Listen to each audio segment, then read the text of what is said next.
peace. Where passion is, peace is not. Where peace is, passion is not. To know this is to master the first letter in the divine language of perfect deeds. To know that passion and peace cannot dwell together is to be well prepared to renounce the lesser and embrace the greater. Men pray for peace, yet cling to passion. They foster strife, yet pray for heavenly rest. This is ignorance, profound spiritual ignorance. It is not to know the first letter in the alphabet of things divine. Hatred and love, strife and peace cannot dwell together in the same heart. Where one is admitted as a welcome guest, the other will be turned away as an unwelcome stranger. He who despises another will be despised by others. He who opposes his fellow man will himself be resisted. He should not be surprised and mourn that men are divided. He should know that he is propagating strife.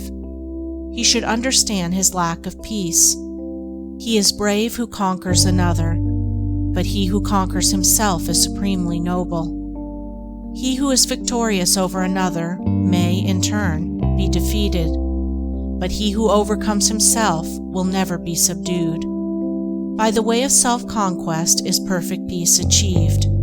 Man cannot understand it, cannot approach it, until he sees the supreme necessity of turning away from the fierce fighting of all things without, and entering the noble warfare against evils within. He who has realized that the enemy of the world is within and not without, that his ungoverned thoughts are the source of confusion and strife, that his own unchastened desires are the violators of his peace and of the peace of the world, such a man is already on the saintly way. If a man has conquered lust and anger, hatred and pride, selfishness and greed, he has conquered the world. He has slain the enemies of peace, and peace remains with him. Peace does not fight, it is not partisan, it has no blatant voice. The triumph of peace is an unassailable silence. He who is overcome by force is not thereby overcome in his heart. He may be a greater enemy than before, but he who is overcome by the spirit of peace is thereby changed at heart. He that was an enemy has become a friend.